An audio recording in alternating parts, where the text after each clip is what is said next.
Good evening, all. Good evening. Thank you for coming.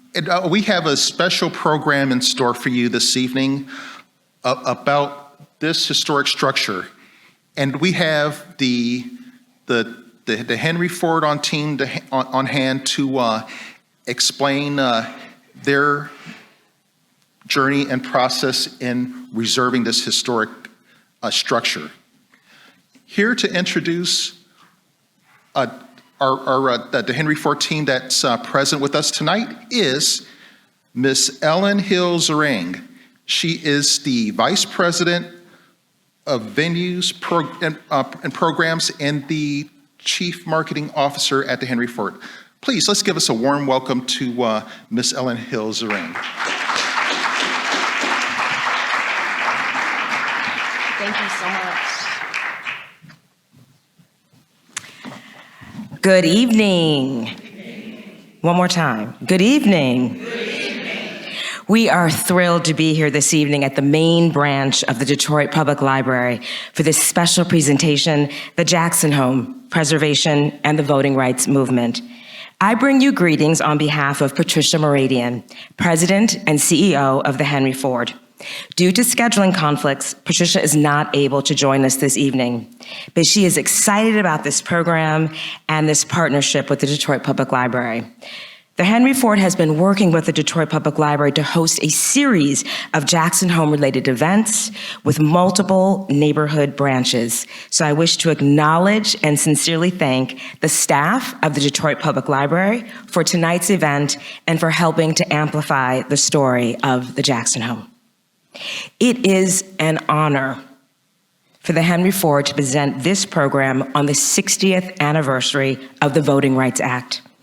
The Jackson Home in Selma, Alabama was a safe haven where Dr. Martin Luther King Jr. and many others strategized and planned the Selma to Montgomery marches in 1965. This home is now being preserved and will open in Greenfield Village in 2026. As a powerful symbol of courage and community. At the Henry Ford, we believe in the power of historical artifacts, the truth they tell us, and the ways in which they bridge the past and the present. By relocating the Jackson Home to Greenfield Village, we have an opportunity to inspire the next generation of changemakers and innovators in our society.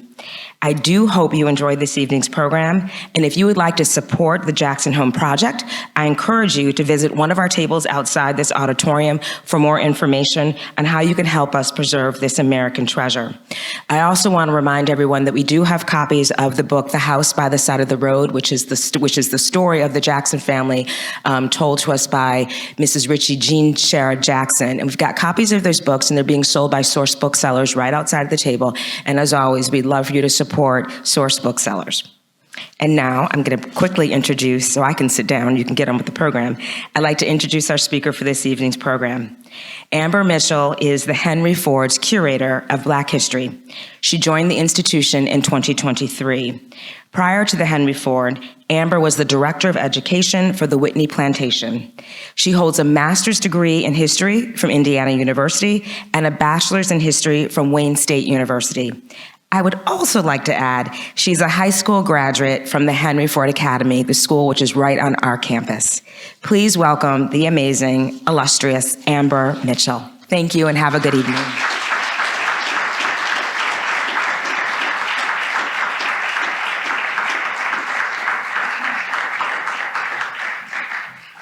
All righty, good evening, everyone. See, I just need to make sure y'all was paying attention, and we said it 3 times at this point. So thank you so much once again for joining us. As Ellen said, I'm Amber Mitchell, Curator of Black History at the Henry Ford, and it's my true honor and privilege to introduce you all, hopefully not for the first time, but definitely not for the last time, to the story of Dr. Sullivan and Mrs. Richie Jean Sherrod Jackson and their role in the successful Selma to Montgomery March of 1965, as well as, of course, the Voting Rights Act of 1965 on today, which is the 60th anniversary of the Voting Rights Act itself. A few things before we get started. I just, once again, to to echo Ellen, want to thank our partners here at the Detroit Public Library who have been extremely gracious and generous with providing space and opportunities to get up close and personal with our friends here in Detroit, because obviously this is not just a Alabama story. This isn't just a Dearborn story. This is an American story. And it is one that needs to be shared widely as possible.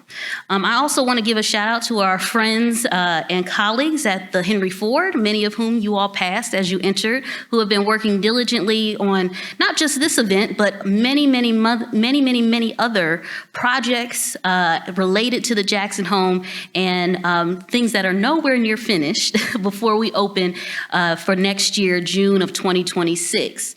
And I want to give a special shout out to Anita Davis, who is our manager/director, maybe, of community engagement.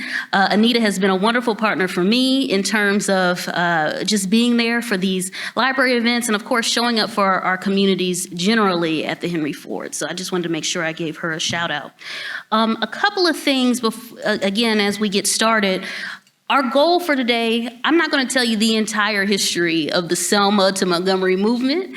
There's no way we could fit all of that in an hour. But our goals for today are to, one, introduce the Jacksons, their role in the movement, their connection to Reverend Dr. Martin Luther King, of course, some of the higher points of not just the civil rights movement generally, but of course the Selma movement, and of course talk about the work that we're doing at the Henry Ford to preserve this story.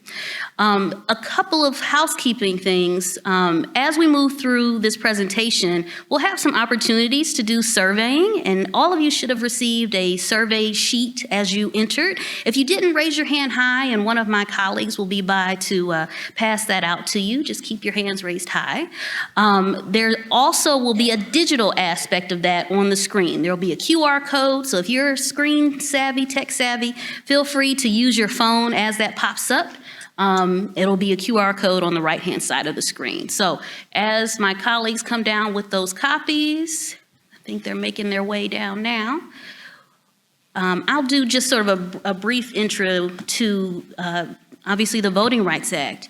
And I think for all of us, there could not be this moment, literally today, could not be a more important time for us to review the Voting Rights Act, why it's important, and what we need to do, and how other people have been a part of not only extending the right to vote, extending access to the vote for all communities, but especially literally what's happening on a day-to-day basis today in 2025.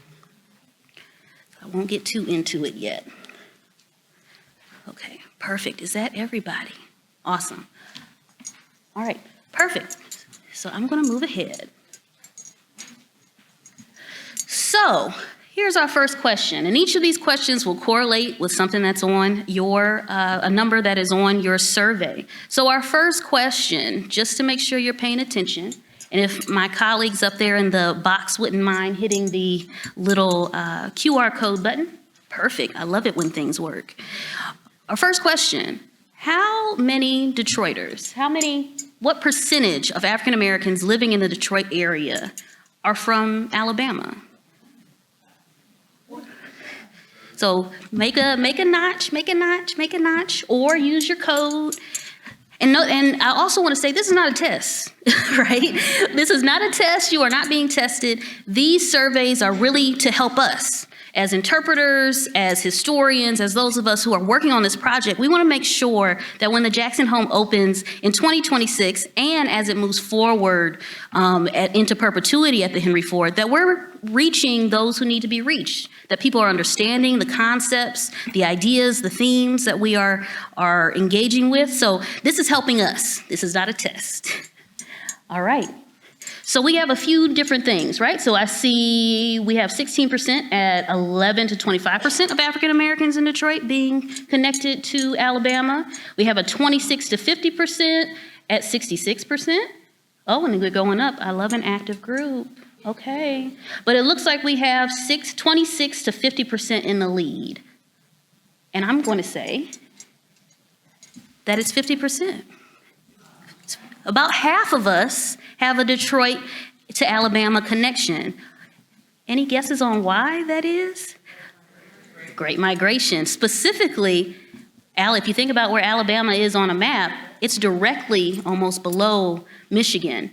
And for a lot of people who moved up here during the Great Migration, they used through lines that become our interstate system, right? So a lot of folks from Alabama come up to Detroit. They also go up to Chicago. If you're on the other side of the country, so South Carolina, Georgia, Florida, a lot of those folks end up going up to Philly, New York, New Jersey, all of those places. In Louisiana, they go to Chicago and out to Los Angeles, so out to the California areas. Now, is that a rule? No, because I'm an example. My folks are from Georgia and South Carolina. They didn't end up on those other sides, right? But it's just an example how deep these connections are that Detroit has, not just to the civil rights movement, but literally our family connections, our blood connections in many ways. And I'm just curious, anybody whose family is from Alabama in this room, just raise. Okay. All right. I see y'all. Okay, we're gonna move ahead. All right, and if my colleagues wouldn't mind hitting that QR code button once again for me. Perfect. All righty, so I am so proud to introduce to you all Dr. and Mrs. Sullivan Jackson. And this story is really about them. The home that we acquired, the Henry Ford acquired in 2023, was their home.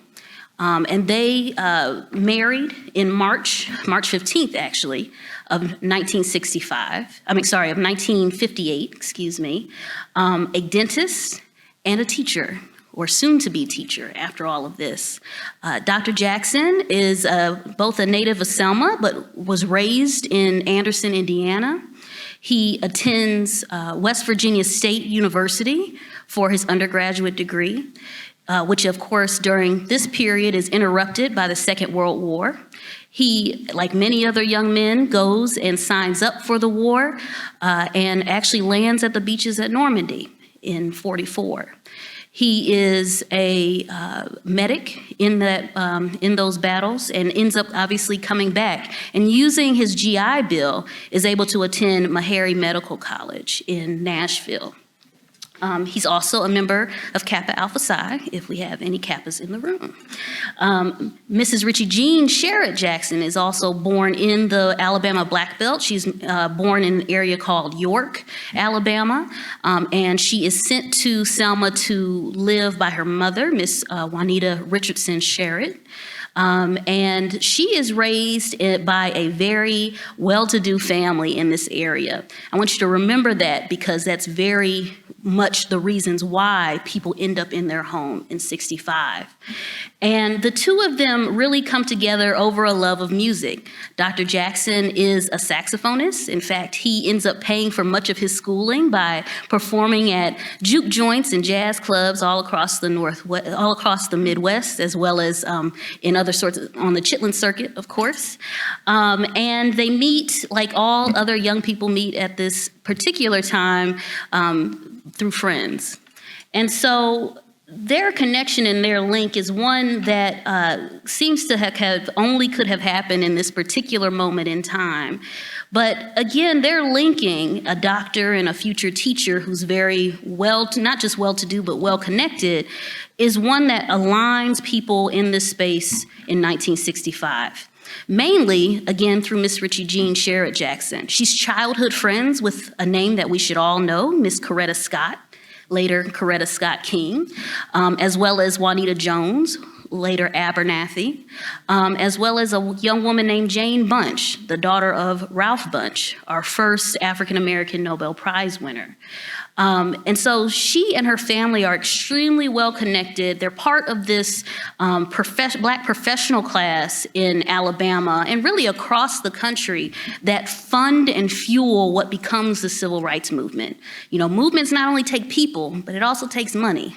Movements are expensive. It takes massive amounts of people and massive amounts of investment. And a lot of that investment that isn't found in people power is found in dollars, and that is part of this particular class of folks. So the Jacksons reconnect with Miss Coretta Scott King in the 1950s after her husband, Reverend Dr. Martin Luther King, becomes the pastor of Dexter Avenue Baptist Church. Of course, we know that Dr. King rises to sort of a national prominence in 1955 with the Montgomery bus boycott, which of course the Henry Ford holds the bus that Mrs. Rosa Parks decided not to stand on December 1 of 1955. So the 70th anniversary of that is this year, December 1. They remain close all throughout the rest of Dr. King's life, and certainly throughout the rest of both Mrs. King and Mrs. Jackson's lives. They end up coming to Selma mainly to participate in not movement making at this point, but really in religious and friendly events. Where the Jackson House was situated at 1416 Lapsley Street was in the middle of this really critical Black professional community in Selma. Right next door to the Jacksons lived Dr. R.B. Hudson, who was a good friend of Booker T. Washington and W.E.B. Du Bois. Just across the street from them lived another important person to this movement, Miss Amelia Boynton, later Amelia Boynton Robinson, and we'll talk a little bit more about her. And so on the other side of the Jacksons there on the screen is Miss Joanna Jackson. And I will say that the reason that we're all even able to gather here tonight is because of the tenacity of this woman. Miss Joanna is the only daughter of Dr. and Mrs. Jackson. She was the only sole heir of the Jacksons' home, and she operated her family's home as a museum after her mother's death in 2013. So she operated the Jackson Museum, as she called it, since 2014, so about 10 years. And she contacted us in 2022, I think, through a lot of serendipity, was able to connect with the Henry Ford, and was adamant about the fact that it needed to be in Greenfield Village, was adamant about the fact that it needed to survive beyond her. Her family's story needed to survive beyond her, and someone needed to be able to take it in full. You know, as museums work, they usually are only able to take a piece of this and maybe a piece of that. So sometimes you find a collection over here and a collection over there. But being able to take the full story was something that was important to her. And, the Henry Ford, not to toot our own horn, but I'm going to toot it, we're one of the few places that are able to preserve buildings in the way that we're able to do it. We have the staff to do it. We have the technology to do it. And we're sort of the experts on that. If you haven't been out to the Henry Ford or haven't been in a long time, let me refresh for you. Obviously, we're founded by Henry Ford in 1929 as the museum. The village opens in 1933. And Greenfield Village holds about 85 different historic homes, businesses, and structures. So anything ranging from 18th century farmhouse from Connecticut, all the way through our current most modern interpretation, the Maddox home, which is about 1930. And each of our spaces are restored to a particular date of interpretation, meaning this is what we have the most evidence for, this is the story that we're going to draw out, or the primary story, it's not the only story. And so for Miss Joanna, there was no better place to think about hosting her family. And we have a real wonderful relationship with her. You don't often get a chance, especially in doing this work, to work closely not only with the child of the people who did the work, who also was there because she was 4 years old at the time and remembers a lot of these things. We also have Mrs. Richie Jean's narrative, The House by the Side of the Road, which I would highly encourage you, if possible, to stop by our friends at the source behind us in the lobby and purchase a copy. It is a wonderful book. If you want to know about the interpretation we're doing, Miss Richie Jean wrote the book on it, literally. So it is a really important project. It's a really important process. So I'm going to move us a little bit forward. So a little bit about, obviously, Dr. King, right? Dr. King and other folks involved with the Southern Christian Leadership Conference in 1965 take up residence in the Jackson's home. They're invited in, mainly or invited to Selma by members of the Dallas County Voters League, as led by Mrs. Boynton, to assist with a movement that had long since been happening. 65 is really kind of the top of this movement. It's the height of this movement at this particular moment, but things have been happening for years, decades beforehand in Selma and in Alabama generally, and of course the voting rights movement all throughout the United States. But it's in this home in particular in 65 that Dr. King takes up residence with his friends who decides to bring in the world with him. Dr. King is invited to places in particular because he brings the media. He brings attention, he brings support. And so as the Dallas County Voters League and other organizations that are participating in this movement, namely the Student Nonviolent Coordinating Committee, or SNCC, at this time, you have three major groups who are there in Selma doing this work. And they all end up coming through this house in a number of different ways. On the left here, excuse me, let me go back here. So on the left here is Dr. King, obviously, with Dr. Jackson just standing up above, and we see a little girl right here. That's Miss Joanna. And at this point, she's about 4 years old. And I think one of the most striking things when we talk to Miss Joanna, when we work with her, is how not just forthcoming with information and being just a real partner to us in developing the interpretation and preservation of this home, she also speaks so candidly and honestly about her family's relationships with all of these folks that seem 3,000 foot tall. Right. For me, at least, as a student of history, as a person who really enjoys reading and learning more about our communities, Dr. King seems 3,000 foot tall. He seems like this person who is mythical in many ways, who just has all of these qualities that are just God-given in many ways, right? Which is all true, of course. But for her, that was her Uncle Martin. That was the guy who would come and visit, and they would have tea parties in the living room, and he would bribe her with cookies when he wanted her to listen to him, and that was just her uncle. And I think the real power of this story and the real power that we hope to bring out as people enter this home next year is the fact that Dr. King and other movement makers like him were human beings. And there is real power in being able to not only just plan a movement, plan aspects of the Voting Rights Act in this home, plan aspects of the Selma to Montgomery March in this home, host all kinds of world dignitaries and religious leaders who are on your side as it comes to expanding voting rights to African Americans. But it's also the fact that movement makers are human beings who require rest, who require to be fed, who need a safe place to just be in order to make the next step, to fight the next fight. And that's what happened in this home. And you'll see here in the middle is probably the most famous picture of the Jackson's home that most people don't know is this house. And this picture in particular is Dr. Martin Luther King, obviously, sitting in the living room of the Jackson's home on the night of March 15th, 1965, watching on television President Lyndon Baines Johnson deliver what we know as the "We Shall Overcome" speech. This is his signal after all of the events prior to Bloody Sunday, all kinds of nationwide responses to that, on top of all kinds of other movements before Bloody Sunday, acknowledging that we see you, we hear you, we're going to put forth a Voting Rights Act, and we're going to sign it.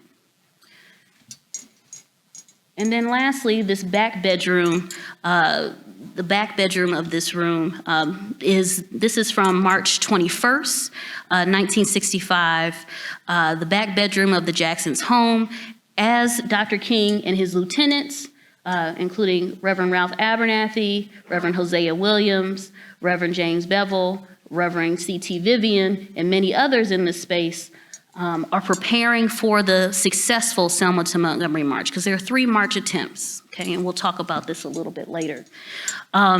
And I want you to look kind of beyond the people in these photos. You see all these artifacts, all of these pieces, the chair, the TV, the things on the mantle, the things up here. The Jacksons kept everything. They maintained them well beyond 1965. They held on to everything, knowing that it was critical and important that not only that they take care of these pieces because they value their home, but also that this is going to mean something. Holding on to this space is going to mean something. And so between these artifacts and photos, we are able to recreate and reimagine, restore this home to its 1965 appearance. All right. So here, this photo is of the Jackson house in situ at its location at 1416 Lapsley Street in Alabama, in Selma, again, as it stood in 2022, 2023. And I want you to take a good look at this because it's going to look a lot different when we open the home in 2026. And we'll find out why in a few minutes. All right. So my next question for the group, and if we could get that QR code queued up for me. The next question is, what words come to mind when you think of Selma, Alabama? So feel free to write. Feel free to use the QR code. No, again, no wrong answers. Be as open and honest as you would like. Or if you are just like, yeah, I don't want to participate, don't. It's cool. It's no wrong answers. And it's so cool how we can see where people were, how people were participating down at the bottom. It's so cool. This is something new that we're testing out, so y'all are helping me make things more interactive.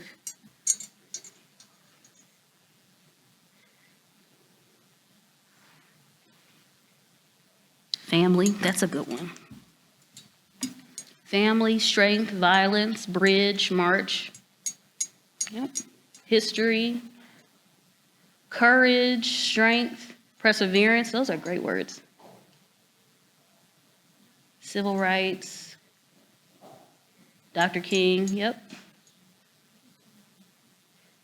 Cool. Hot, yes. Yes, it is ungodly hot in Selma. And in fact, as we had been dismantling the home 2 years ago, starting in 2023, I think a lot of our Michigan colleagues who went down there were definitely sweating it out. Not used to that kind of heat and humidity. All right, I'll give us a couple more seconds and then we're gonna move ahead. But feel free to continue to populate things in your on your sheets and in the app as well. All right, we're gonna move ahead. Okay, so in order to get to 65, we got to talk about, well, what happened before that, right? Because there's a lot of things that are happening that are leading up to 1965, and we would be remiss to not talk about the major points. Is this all of them? Of course not. These are not all of the things that happened during the long civil rights movement in the United States. And of course, all of the battles that led up to these battles, right, that were won. So just know that these are little bits and touches, not the full story. So of course, we got to start in 54, the Brown v. Board of Education case that integrates public schools in the United States.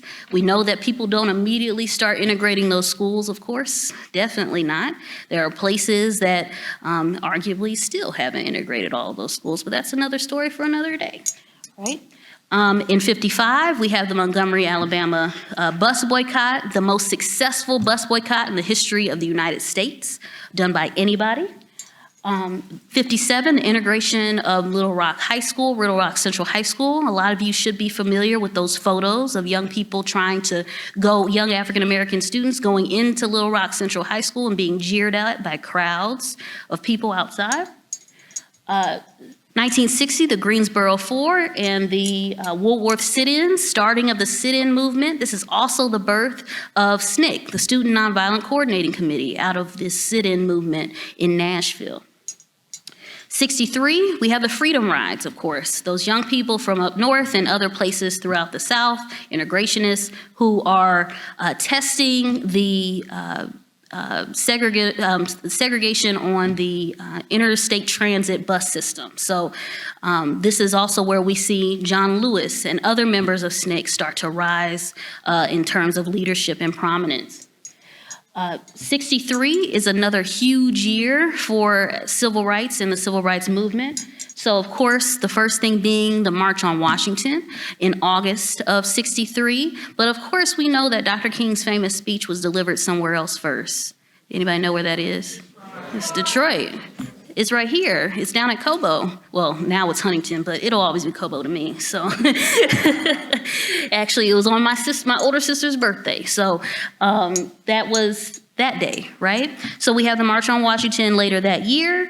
And of course, during the same time, we have the Birmingham movement in Birmingham, Alabama. All of these things, a lot of these things are happening at the same time. I think the way we teach it in history is like this happened here and this happened there.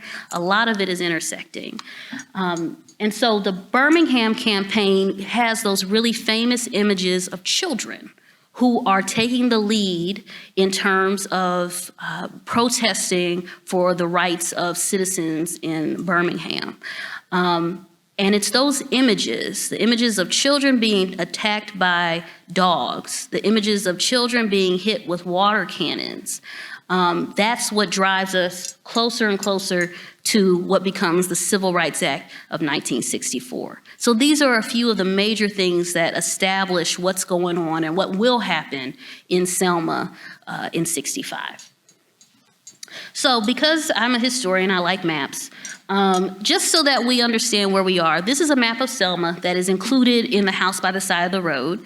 And number 5 here is where the Jacksons' home was. Number 1, that's Selma University. That is a major Black theological university in Selma. It still exists today. And a number of the professors, and in fact, the president of the university is related to Mrs. Jackson. She is related to everybody, literally. Number 4 here, of course, is the infamous Edmund Pettus Bridge. Number 3 is the Dallas County Courthouse. Number 2 here is Brown Chapel. Brown Chapel AME, as well as Tabernacle Missionary Baptist Church. Those two, on top of some other churches in the area, those two are the primary beds for movement making in Selma. And it's Brown Chapel that's in the middle of the George Washington Carver projects in Selma that becomes really a model for the rest of the world. And I'll talk about that a little bit more later. So I mentioned a little bit earlier, Mrs. Amelia Boynton Robinson. She is part of this group that is known as the Courageous 8 within the Dallas County Voters League. And the Courageous 8 are really those folks that are there on the ground in Selma, in Dallas County, who are leading the charge for voting rights in this area. There would not have been a voting rights movement nor a voting rights act in Selma, Alabama, or the larger United States in the way that we know it today without these 8 people. Specifically, Mrs. Robinson, Mrs. Boynton here, Reverend F.D. Reese, Frederick Douglass Reese, who was the chairman of this group at the time, as well as Miss Marie Foster. And I want to bring attention in particular to Mrs. Foster because her brother is Dr. Sullivan Jackson, so of the Jackson home, right? So you have SCLC that's intimately connected to the Jacksons in their home. And you have Mrs. Foster, who's related to Dr. Jackson and is also his hygienist in his dental practice, right? It's a small town. Everybody knows everybody, right? Everybody knows everybody. Everybody's in everybody's business, even those you don't want to be in your business. And that, of course, is definitely relevant during this time period. But we need to especially give props to and recognize the fact that really for all aspects of the civil rights movement, it's the folks that are in these places first that are taking the brunt of the violence. They're losing their jobs first. They're losing access first. And they're also the people who have to stay, right? They're the people who have to stay afterwards and deal with the fallout, right? Movement making is not just having tea, right? It's dangerous work in many, many ways. So, Dallas County Voters League is kind of setting the stage for what happens starting in 1963. And in 63, you have the arrival of SNCC, the Student Nonviolent Coordinating Committee, who in this area is being organized by Bernard Lafayette, now Dr. Bernard Lafayette. And SNCC specializes in working with low-income, working poor, working class individuals, and especially young people. I mentioned a little bit earlier they're out of the sit-in movement, and most of the folks who found the Student Nonviolent Coordinating Committee are all very, very young, like literal teenagers, right? 18, 19, 20. I think at the time, at their oldest, some folks are about 25 years old, right? Because this is a movement that isn't just interfaith, interracial, it's also intergenerational, right? And so that in particular was their tactic. Every different organization has their different tactics of how they move into these spaces. And so working with young people, working with working class people all across Selma, they organized this Freedom Day registration for October 7th of 1963. Does anybody get actually registered that day? No. The vast majority of people, in fact, get arrested that day for having the audacity to, quote, parade without a permit. What you'll find over and over again during this aspect of the civil rights movement, but especially with the voting rights movement, is that these tactics that stop people from accessing the vote are mainly so that people can't gather. Because a gathering group of people are dangerous people. Why? Because information gets around, right? Because really on paper during this period, African Americans on paper have the right to vote, right? Through the 14th Amendment, 15th Amendment, and the 19th Amendment. We already have our citizens, we already are freed via the 13th Amendment. 14th Amendment is, quote, birthright citizenship, right? That was out of this generation of African Americans who are freed after slavery via the 13th Amendment, who technically are not citizens. So they are made citizens based on being born here. There's no place for them to go back to. That's 14th Amendment. Your 15th Amendment gives African American men the right to vote. That gives them enfranchisement. 19th Amendment gives women the right to vote in the United States. But in the South where former Confederates run the day-to-day business of governing after the Reconstruction, so after 1877, all of the advantages, all of the Black congressmen that are elected between 1865 and 1877, all of the access to the vote that is given and monitored by federal agents during that period are rolled back, right? And they start implementing things under Jim Crow laws, specifically poll taxes. If you can't pay the tax, then you can't have access to the vote. Grandfather clauses. If your grandfather was able to vote, then you're able to vote. How many African Americans could do that during that period? Not a lot, if any, right?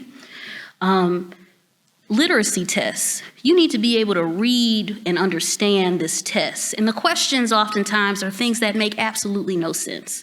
And in fact, many of my colleagues, we've shown examples of this test, and they're like, Amber, I don't understand this. This doesn't make any sense. That's the point. It's not meant to be successful. Because in fact, many of the people administering those tests, registrars for the state, registrars for the county, they wouldn't have passed those tests either.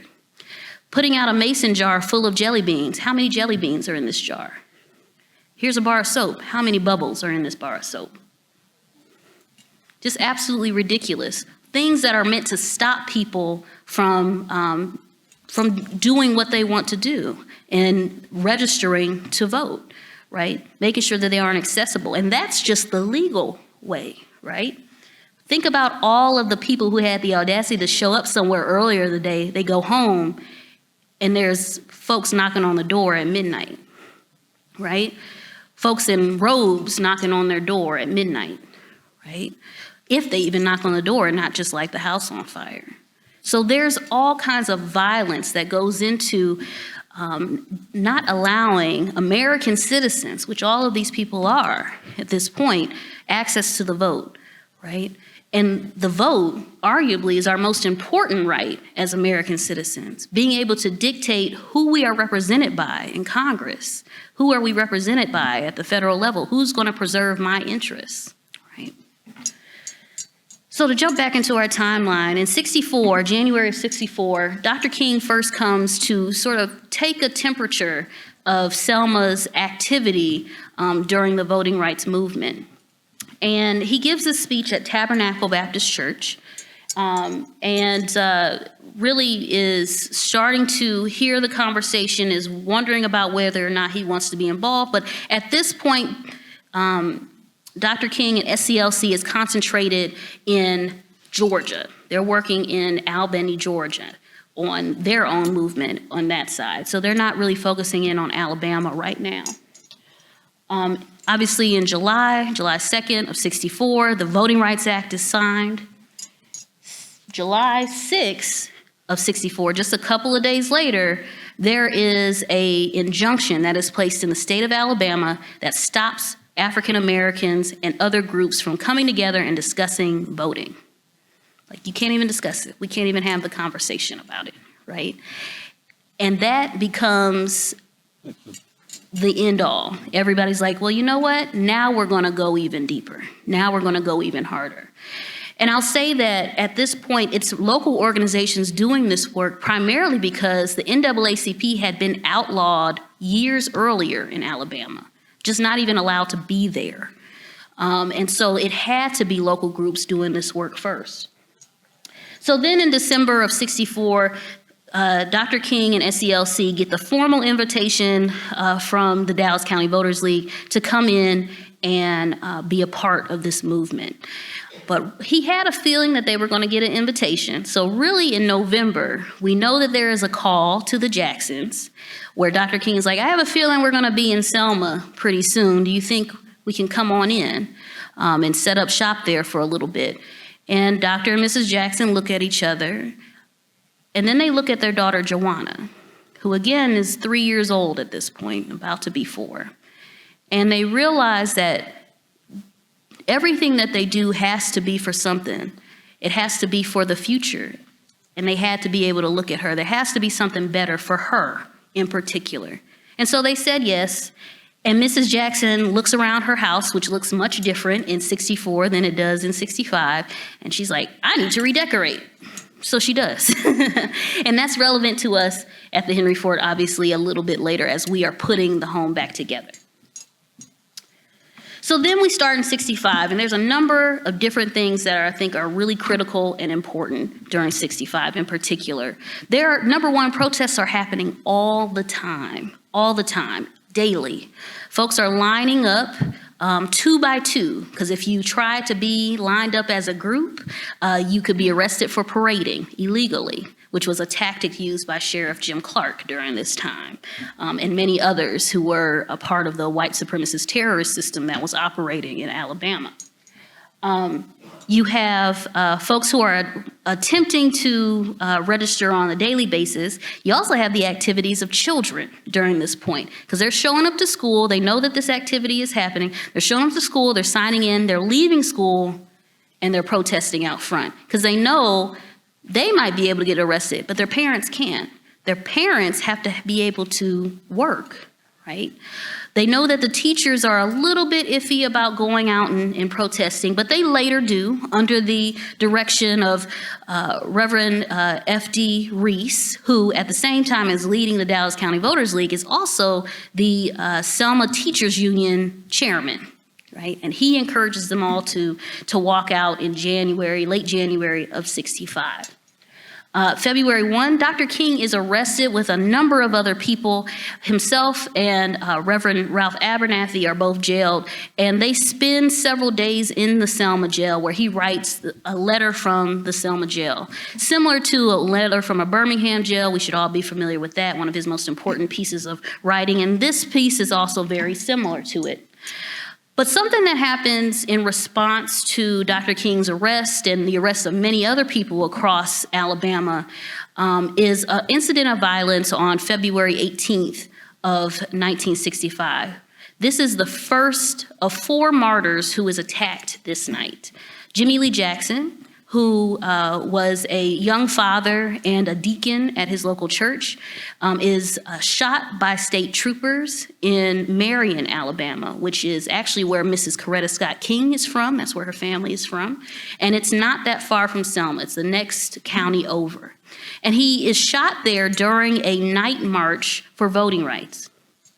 He's shot trying to protect his mother, who is being attacked by these state troopers. He's shot protecting, he's a grandfather who's about 85 at this point, from being attacked by these state troopers. And when I say attacked, literally beaten with batons and other sorts of violent actions. And he's shot. He lives several days after. He ends up is brought to Selma to Good Samaritan Hospital, the only Black hospital in that area, and he's operated on by a Dr. William Dinkins. William Dinkins is another cousin of Richie Jean Sherrod Jackson, literally related to everyone. And Dr. Dinkins stabilizes Mr. Jimmy Lee Jackson, who is no relation to these Jacksons. But there's some question about various people coming in and out of his room. And at some point, he turns for the worse and he passes a few days later on February 22nd. And it's his death that prompts Reverend James Bevel and other members of SCLC to say, you know what, we should do a memorial march. We should do a march from Selma to Montgomery in memory of our brother Jimmy Lee Jackson. And so that's decided. They decide that they're going to do this. But of course, there's all kinds of other things that happen, and there end up being these 3 march attempts. The first one happens on March 7th, 1965, and that becomes known for all of us as Bloody Sunday. So these images, and I've tried to pull ones that are not especially brutal, are from this day, right? And you can see up front here is a face we should all recognize. That's future Congressman John Lewis, who is 19, 20 at this point. So young, right? Next to him is Reverend Hosea Williams. He is number 3 at SCLC. Dr. King isn't in Selma on this day. They had decided that he usually is at home in Atlanta delivering the first Sunday ministry on most of those Sundays, so he tries to be there for that. But there's all kinds of tension between SCLC and SNCC. SNCC, as I mentioned, are the younger folks. They have their fresh new ideas, and they saw SCLC as the old folks in their 30s and 40s at this point, who had their way of doing things. And sometimes those things worked well together, and sometimes they did not.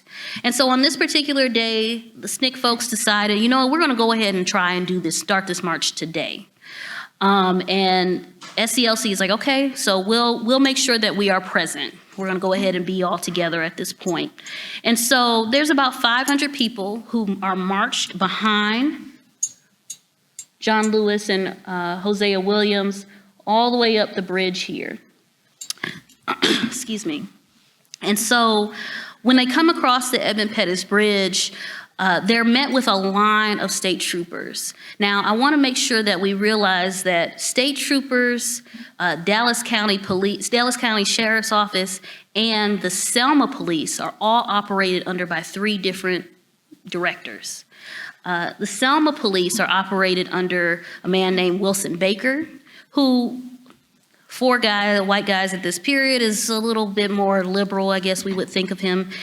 He's like, as long as you follow the law, y'all can do what you want. But if you cross over the bridge and go into the county, I can't do anything for you. And when they cross over into the county, they are in the territory of Sheriff Jim Clark, who, of course, is he's up there with Bull Connor in Birmingham. He is partner to Colonel Al Lingo, who is the state of Alabama sheriff, and chief of the troopers, excuse me, and they are especially brutal. The line of police asked them to, well, ask like there was a choice, demand that they turn around, and of course they would not be turned around. And as they started moving and continued into the county, they were attacked. So what makes Selma a little bit different than Birmingham is that they aren't attacked with water cannons and they aren't attacked with dogs. They're attacked with men on horses, right, on horseback. They're attacked with cattle prods. They're attacked up close and personal, as well as with tear gas and all kinds of smoke. So you can see all of that smoke, right? And folks, of course, scatter back on the other side of the bridge, but there are so many people who come up injured after this. John Lewis ends up getting a fracture in his skull he deals with the rest of his life this day. This woman that's here, in the middle here, that's Mrs. Boynton. She's in her 50s at this point. These are folks who are unarmed. These are folks who have nothing to defend themselves with. They were not looking for a fight, but it was brought to them by representatives of the government in this area, right? And so these photos end up going around the country, around the world, really. In fact, that night at 8 p.m., folks were watching the trial at Nuremberg that was on TV, and that was interrupted with footage from this event. And that's what brought the world to Selma. So I think I have my next question here. If one of my partners can pull up that QR code for me. How familiar with these images are you? Have you seen these photos before? Have you seen these videos before? Please, if you are interested in writing it, please write it down for me. Are you familiar with this material? We asked this, like I said, for a few reasons, because we want to understand where our visitors are coming from when they come in. Because at the same time, for a lot of our students, because we get a lot of fourth graders from Michigan, but we get a lot of kids of a variety of ages, and a lot of them are not familiar with this material, right? They've never seen these images before. Yeah. Good. I'm glad the vast majority of us have seen these images, as we all should. Awesome. All righty. Good. All right, I'm going to move ahead. So one more question. What are your reactions to these images? And again, no right or wrong answer. Variety of different thoughts. Be as open and honest as you like. Because they are very visceral. They are very jarring. Sadness, anger, horrific, sad, horrifically, horrified, ashamed, shame, painful history lessons, shock, disheartening. Yeah, absolutely. Yeah, they're tough to look at. It's hard to look at ourselves as Americans sometimes. It's really hard. Thank you. Thank you so much for participating in this. Disappointed? Yeah, absolutely. All right, I'm going to move ahead. So, as we've alluded to, the world comes to Selma after Dr. King, who gets word very quickly about the events on the Edmund Pettus Bridge at 3 p.m. On March 7th. He puts out a call that night for clergy. Any people of faith, any religious leaders who wish to come to Selma to help support the movement, if there's any time to come, it's going to be right now. We need you. And in reading through what he sent out, the telegram that is sent out all over the country, his words are, I can't guarantee that you'll be safe. I can't guarantee you won't be beaten. I can't guarantee you won't be killed. I won't guarantee that you might not lose everything. But what I can guarantee is that you'll be on the right side of justice if you're here, right? And so hundreds of people, hundreds of people descend upon Selma. And those who can't descend upon Selma start marching in their own communities. There's solidarity marches all over the United States, even in Hawaii, even in Alaska, right? Their solidarity march is here in Detroit, in fact. And so one of the people who end up also coming down for this march is a Unitarian Universalist pastor named Reverend James Reeb. And Reverend Reeb, with many others, participates in what we now know is called Turnaround Tuesday. It's the second march attempt on March 9th, 1965.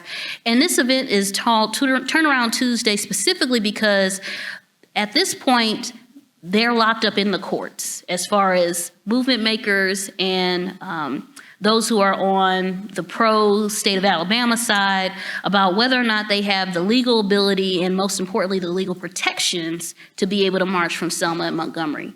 And at this point, they had not been given permission, but they are wanting to march. So how Dr. King meets people in the middle is having them, everybody gathers at Brown Chapel, they march through town, across the Edmund Pettus Bridge, get to where they are attacked previously, and kneel and pray as a group. Then they all rise, turn around, and go back across the bridge into Selma. Some groups, like SNCC, they aren't happy with that.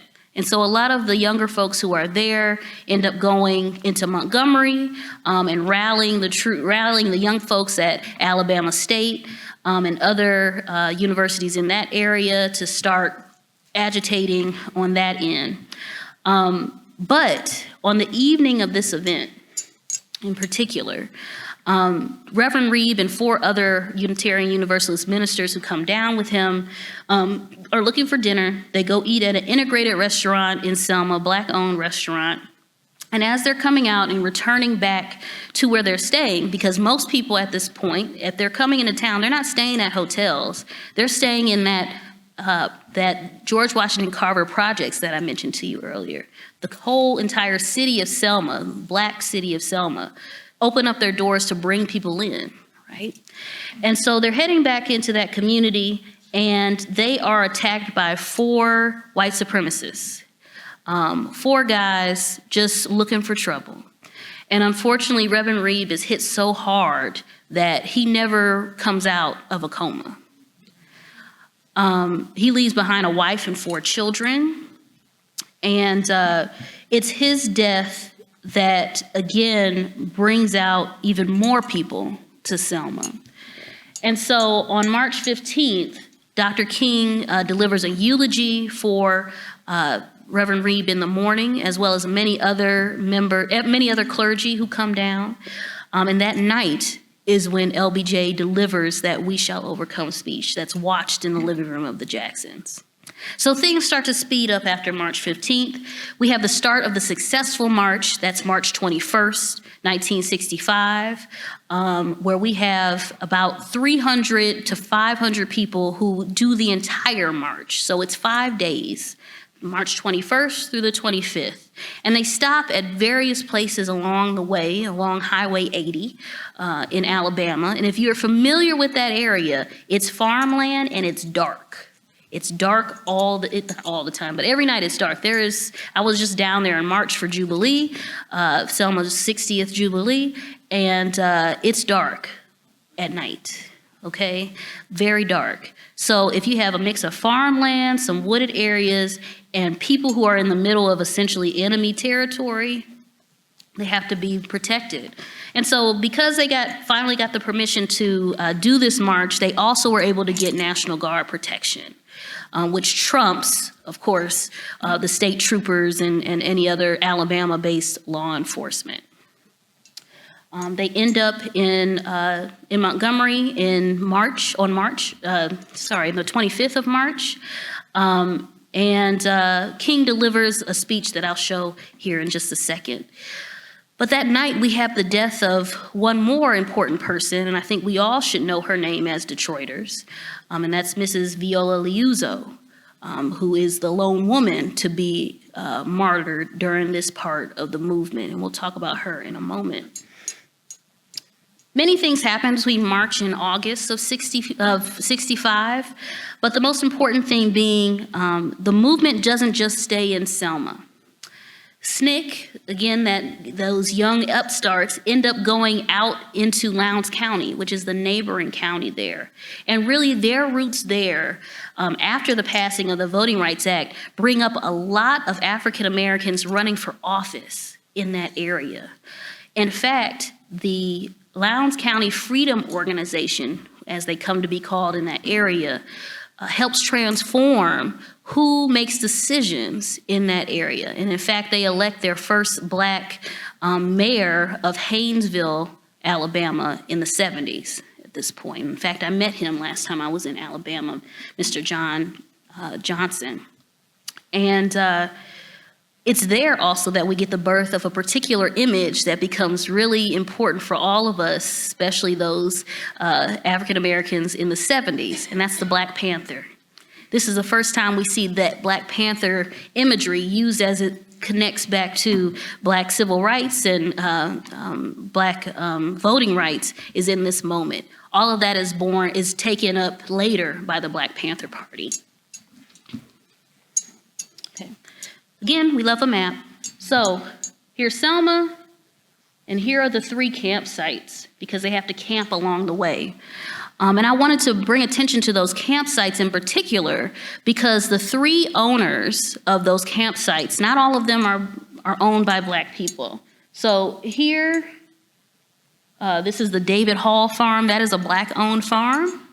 Here, Miss Rosa Steele's farm, she is a renter of that farmland. And in fact, because she allows people to stay on that land, her property owner, the person who owns that land that she's leasing, puts her off of that land. This is a reoccurring story in this area after people leave, after the Voting Rights Act is passed. Because folks those who live there still have to live there, right? They're still impacted by this, by the reaction and the negative response of the white establishment in this area.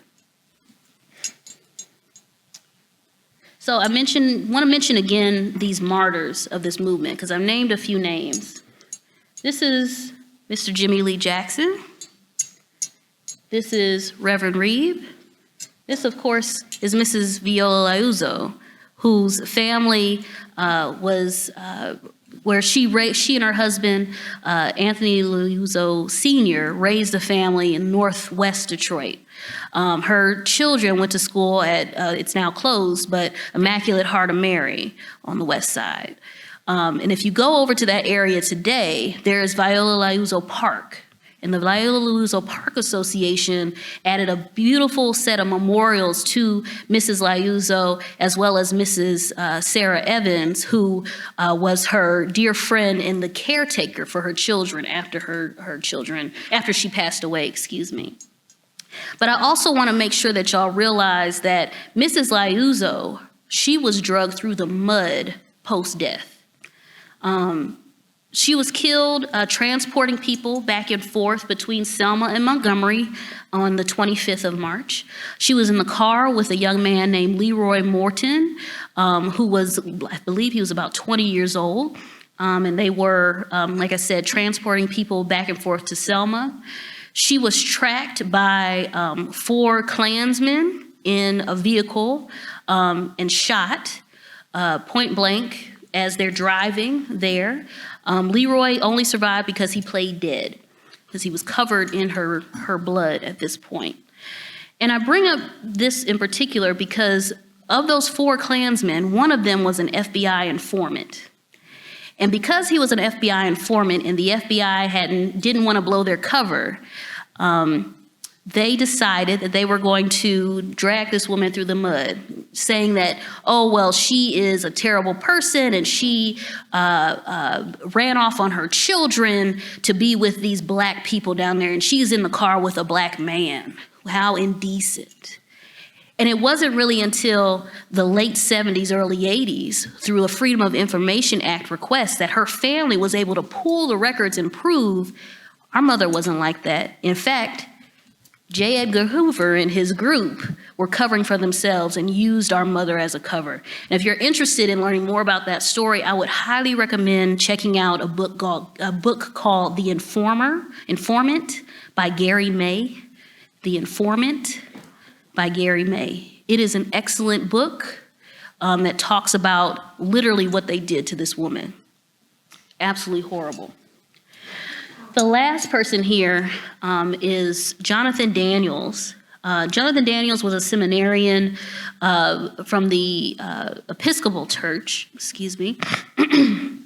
and he actually was killed after the Voting Rights Act was signed, just a few days later, in Lowndes County. And he died protecting a young woman named Ruby Sales, pulling her out of the way as a off-duty cop turned self-proclaimed security guard took aim at a group of peaceful protesters. So I bring these people up not to make us sad and not to make us continuously disappointed in our justice system, because none of these people really receive justice in a timely fashion, if at all, right? I bring this up because we have to remember that not only do you have the potential to lose income, to lose a place to stay, to lose your way of life, you also, in the case of these people, have the potential to lose everything in terms of your family and your life, all because you dared to stand with and in partnership with your community. So we need to always remember that there are martyrs that come with our ability to vote. There are countless others who we don't know, right? That we may never know or will never know, who also maybe gave everything in service of this mission. So one more question. Were you familiar with the story of Viola Liuzzo before today? Okay, we have somebody said not at all. Kinda, a little bit, maybe. It's okay, it's no judgment. Because now we know, right? Now we know when we can educate ourselves. Right? A little bit more, we're at 3.3. Okay, right in the middle, that's good. Awesome. Thanks, y'all. Let's move ahead. So I always love to hear from the people who were actually there and who did the work. And this speech that becomes known as the How Long Not Long speech is what Dr. King delivers at the end of the Selma to Montgomery March on March 25th, 1965. So please, if you wouldn't mind hitting play for me. I know you're asking today, how long will it take? Somebody's asking, how long will President blind the visions of men? I come to say to you this afternoon, however difficult the moment, however frustrating the hour, it will not be long, because true Christians will rise again. How long, not long, because no lie can live forever. How long, not long, because you shall reap what you sow. How long, not long, who forever on the scaffold, forever on the throne. If that scaffold sways the future, behind the dim unknown standeth God within the shadow, keeping watch above his own. How long, not long, because the arc of the moral universe is long, but it bends towards us. How long, not long, because mine eyes have seen the glory of the coming of the Lord.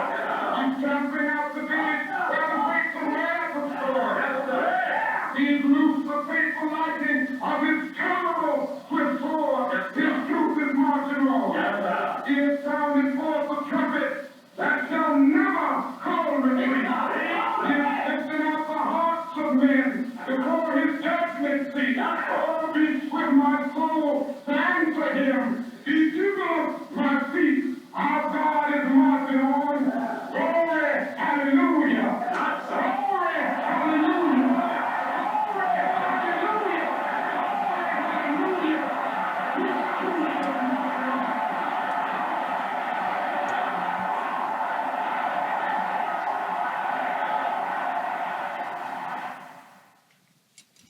So an enormous crowd in Montgomery, outside of the State House, on that day in March 1965. If you wouldn't mind forwarding that for me.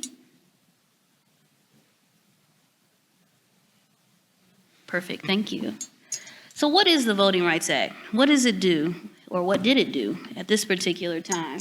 So it signed into law on August 6, 1965, after a lot of debate, obviously, between the Senate and the House, of course, divided by party lines. It prohibits discrimination in voting. So a lot of those tests and taxes and all of that is made illegal. They end up sending out basically government-appointed registrars and other folks to watch in these areas where folks were being discriminated against, mainly in the South, but not solely the South. They are sent to watch and ensure that folks are being allowed to register to vote. So again, those literacy tests, those grandfather clauses, they're made illegal. And the impact of that is that by the end of 1965, we have 250,000 new Black voters. That's just by the end of 65. And then 9 out of 13 Southern states have less than 50% of African Americans who are registered to vote at this time. So, and that's high. That's high at this point. You also later get that year the passage of the Immigration and Nationalities Act of 65. And you might find that to be a weird thing to be positioned with this, but it's the Immigration and Naturalization Act of 65 that literally transforms our world. Prior to it, there were quotas, on certain groups of people who could immigrate to the United States, all usually favoring Western Europeans, right? So once this act is brought in, you have those quotas lifted for Africans, South Americans, Asians, Middle Easterners. Here literally in Detroit, we're transformed, right? And all of those people, when they become citizens, have a right to vote because of this law. I didn't mention it here, but this is also a point where the parties end up switching platforms, right? So we often hear about, okay, well, Abraham Lincoln was a Republican versus a Democrat. They all switch in the 60s around, or start their switch in the 60s around the Southern strategy, but I won't go into detail on that today. And of course today, if you haven't been paying attention, in 2013, the Voting Rights Act was essentially all but gutted via the case of Shelby v. Holder at the Supreme Court. So what gave the Voting Rights Act its teeth, right? So watching and policing what's happening in these communities that had historically been discriminating against Black voters, all of that was taken out, right? And so today there have been 2 proposed acts that would reestablish these missing pieces of the Voting Rights Act. The John Lewis Voting Rights Act and the Freedom to Vote Act. Both of these things have not been passed. So I would encourage you to look into more information on those events. So I think I got another question here for you. In your opinion, is the Voting Rights Act important to you? How important is it to you? Why does it matter? Should we care about it? We're at 45. I suspected as much, but you never know.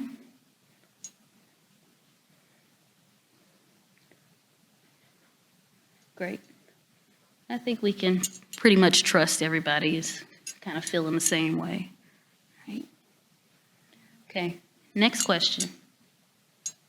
Why'd you choose that rating? That's number 5B if you're paying attention on the paper sheet. Why'd you choose that rating? Why do you think it's important? Especially the day after our municipal elections, primaries here in Detroit. Why is voting important? Why did you choose that rating for yourself? Everyone deserves a voice. Absolutely valid. Our vote is our voice. Yep. Your vote matters. Elect the right people. Can't complain if you don't vote. Say that again. You can't complain if you don't vote. Awesome. Thank you all for sharing in these ways. We really do appreciate it. This is all very, very valuable information. All right, I know I'm kind of running over, so I want to move us ahead a little bit. All right, so a little bit of aftermath. Obviously, the Jacksons stay in Selma the rest of their lives. Dr. Jackson continues to run his dentistry business. His wife, Mrs. Richie Jean, ends up going into the teaching profession in 1966. She is very involved, as they both are, with a number of civic and social organizations in Selma. She, in fact, crosses as a member of Delta Sigma Theta in 1972 and is very active with them. Their daughter, Joanna, attends Fisk. Of course, that's right by Meharry. And she ends up working with her Aunt Coretta, or Mrs. King, at the King Center in Atlanta for a number of years. The Jackson Museum ends up opening in 2013. After Mrs. Jackson passes away in 2013, she had been taking care of both Dr. Jackson until his death in 2004, as well as her own mother, Mrs. Juanita Sherrod, in 2008. And so the home is also still registered to the National Registry of Historic Places, and a lot of those things will be going into the exhibitions that are accompanying the Jackson home. All right, so obviously Obviously, we moved this home from its original location in 2023. And it traveled nearly 1,000 miles. And what we ended up doing, because in Henry Ford's day, in order to move those buildings and businesses that he collected in Greenfield Village, he took them apart piece by piece, essentially deconstructed them in place, brought them in to Greenfield Village, and reconstructed them. Moving homes is not necessarily the best way of historic preservation anymore. That's not really best practices. And so as we decided what we were going to do with this home, if offered, and when we ultimately decided that we were going to accept it, we wanted to make sure that we maintain the integrity of this space. Because literally, if you enter it today, and I'm probably at that house every day, as we are reconstructing what it looked like in '65, it's important to get the feel of that space. It feels like home. It's very comforting. And so what we ended up doing was taking off the roof system on top of the home, taking off the porch, and removing some non-time period relevant extensions that come after the 1970s, and cut the home in half. Shore it up on the inside, and basically put it into 2 waterproof boxes and drive it up here to Michigan in 2 halves, because we only had 1 truck. This move is not one that we took lightly. It's always best to be able to preserve things in their proper spaces, and we always like to prioritize that. But when things can't be preserved in their proper spaces, when they're at risk of being lost to the environment, to climate change, to political reasons, economic reasons, sometimes we have to think creatively about making sure that these stories and things can still be maintained into perpetuity. If you wouldn't mind hitting forward for me. Perfect, thank you. So we have been prioritizing ensuring that since we have had to move it, that we are investing not only just the time, the expertise, but also the money into getting this story correct, into doing it right. But most importantly, obviously this is a story that resonates well beyond Selma. It has resonance for all of us in terms of voting, but it's also elevating a family story. This isn't the Dr. Martin Luther King house. This is the Jackson's home. And so it allows us to tell not only the story of this larger movement, but this family who lived in this home, 3 generations of Black dentists and teachers, a family who was well-connected, a family who lived and loved in this house. This gives us an opportunity to bring Greenfield Village to the 20th century, further into the 20th century. House is going to be interpreted at 1965, so it'll have very much a living memory. People will remember the things that are being seen in this house. So that makes it even more important for us to get it right, And I think all of that getting it right leads us to be able to tell this deeper story. That's what we do really well at the Henry Ford, is giving room and space for people to be immersed in stories.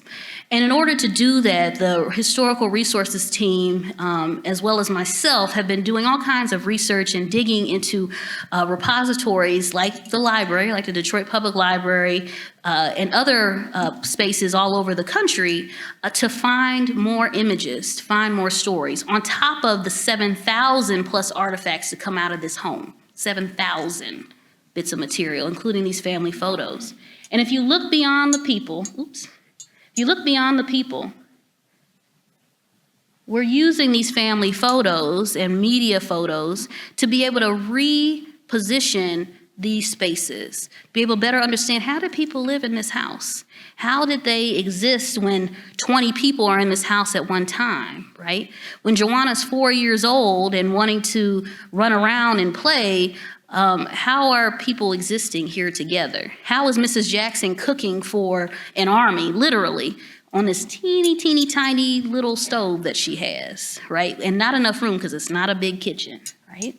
And in fact, this is one of my favorite pictures of Miss Jackson. Mrs. Jackson, this is from about 2011 or so, with the chair that Dr. King is sitting in that living room photo from March 15th.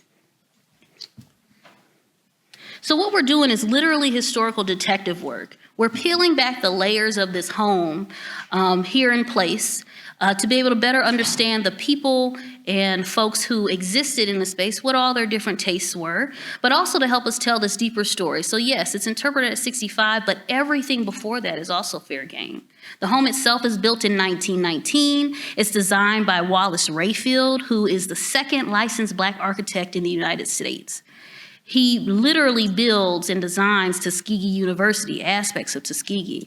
He builds most of Black Alabama, and especially Birmingham. 16th Street Baptist Church, that's his design. This home is his design, right? We're also able to look beyond, like I mentioned, beyond the people to see, well, what did this space look like? This little bitty stove, well, not this one exactly. How did she use a stove in this space to cook for senators and dignitaries and all kinds of people that came through this space? In their bedroom, where Dr. King took calls on tapped phone lines by the FBI from Lyndon B. Johnson, where we've heard the recordings of some of these phone calls, right? How did those spaces work together? And so literally peeling back layers. So you see this paint, this orange and yellow here? Mrs. Jackson painted. She hated wallpaper. And she hated wallpaper because all up under there is wallpaper. That's the previous occupant lady of the house, Mrs. Benny Portlock, who loved color, who loved patterns. She's my gaudy queen, and I love her, adore her.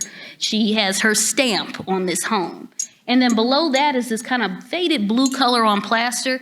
That is the home's original owner, Mrs. Leola Hudson Whitted, also a relative of Mrs. Richie Jean Jackson. So we have family members by blood and by choice, friends, family, all these people who are coming through the house. So for example, let's all be detectives together. These are all family photos, all featuring Joanna at various ages and her dog Fella. And if you look beyond her, we can see a lot, right? We can see these kind of pinkish hues on the house.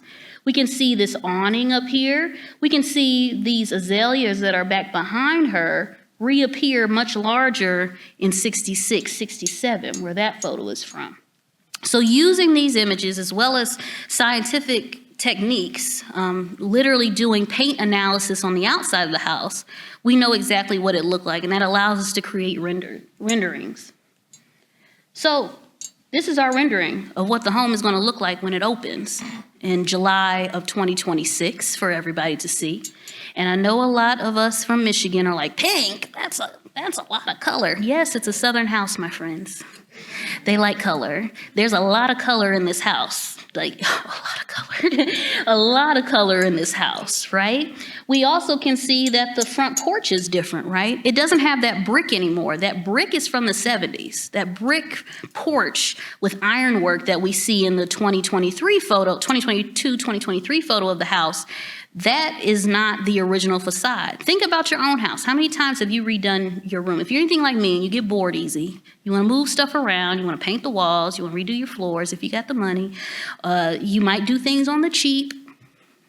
Me, all right? You might do a little bit of this and do a little of that and have it fill a gap for maybe a year, maybe 5, you don't know, whenever you get the money together, right? That's just like this house. People lived in this house for its entire life, 1919 to 2013, right? That's a long time for people to live in a home, right? I also want to bring your attention to this space back here on the back. So this is our interpretive space, because we realize that there's a lot of folks who aren't going to necessarily understand what this house was about, why it's important. And also, not all of those 7,000 plus artifacts are going to go back in the house, right? Some of these things are going to be used for research and be accessible to the public in our Benson Ford Research Center. But a lot of these things are going to go back into an exhibit about the details of the voting rights movement. Who's who, when, what's happening, why are the Jacksons important, and why should we care? That's going to go into this space back here. So when you all hopefully come to visit in the future, very near future, getting nearer by the day, unfortunately, Henry 14, because we got a lot to do, you will be able to enter this space that hopefully honors not only the movement makers and the people whose names we know and don't know as it relates to being in support of this movement, but also honors the Jacksons primarily, right?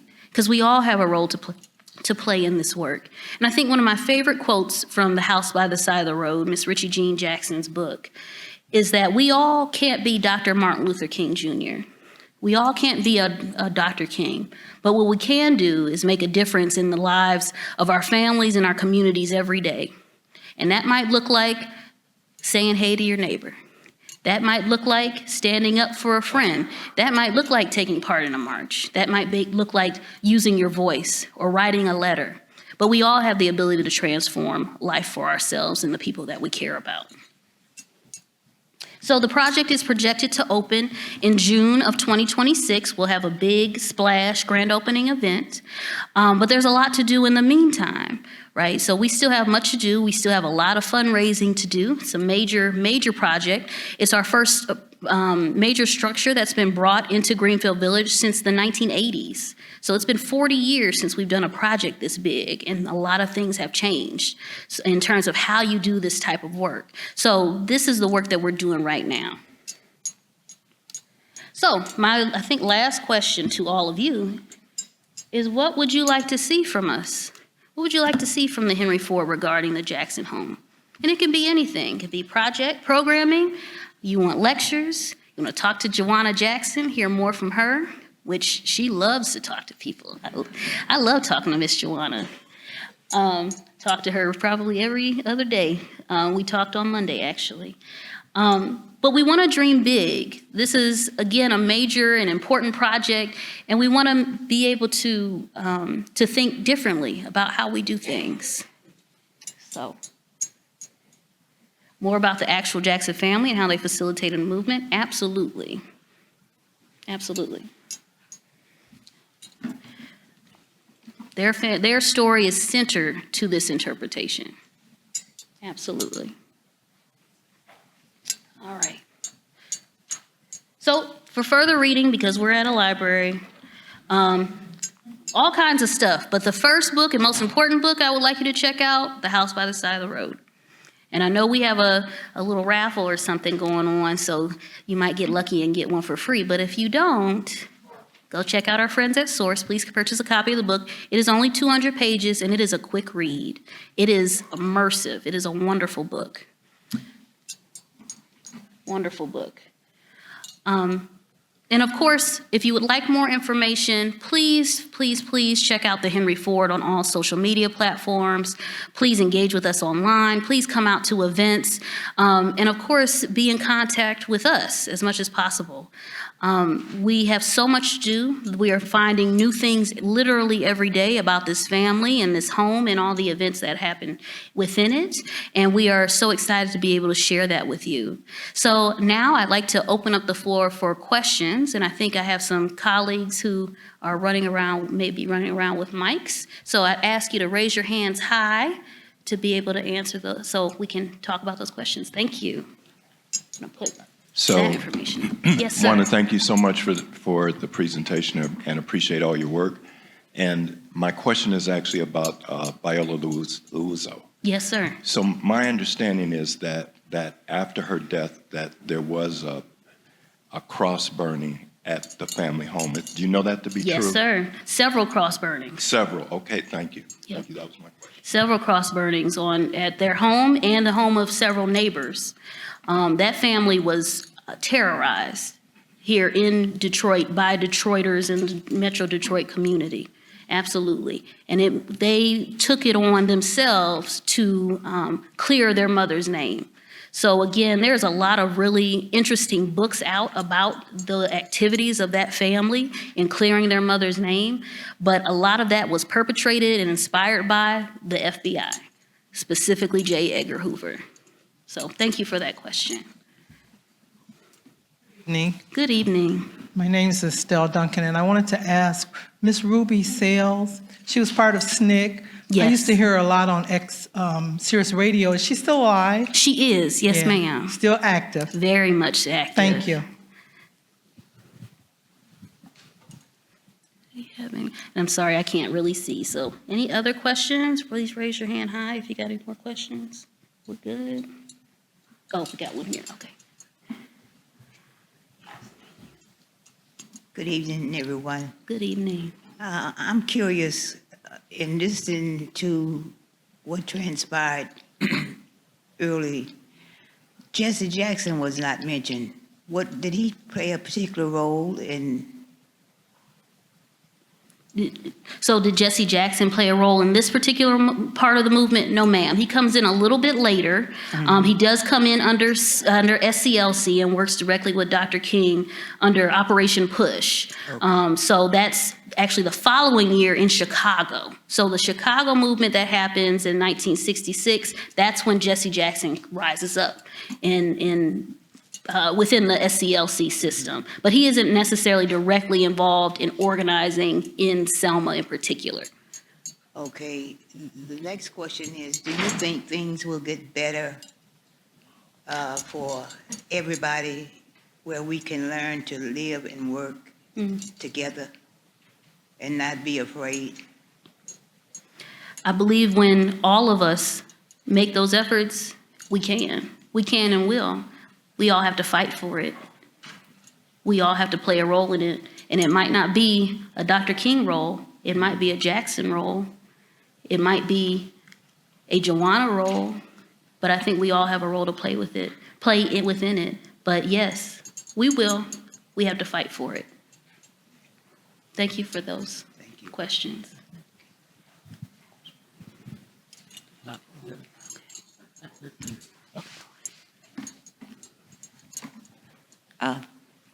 I have a question about Rosa Steele. You mentioned that my family is from Selma, Alabama. Oh, okay. And my grandmother's her married name is Steele. What other information do you have about Rosa Steele and the farm that she was thrown off of?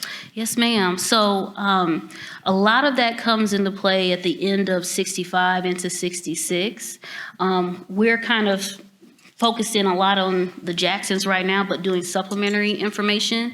But the National Park Service, they have a interpretive center on the site of Mrs. Steele's farm. And they do a lot of interpreting of that. And it's all available online, at least right now. Knock on wood. National Park Service has not taken it down.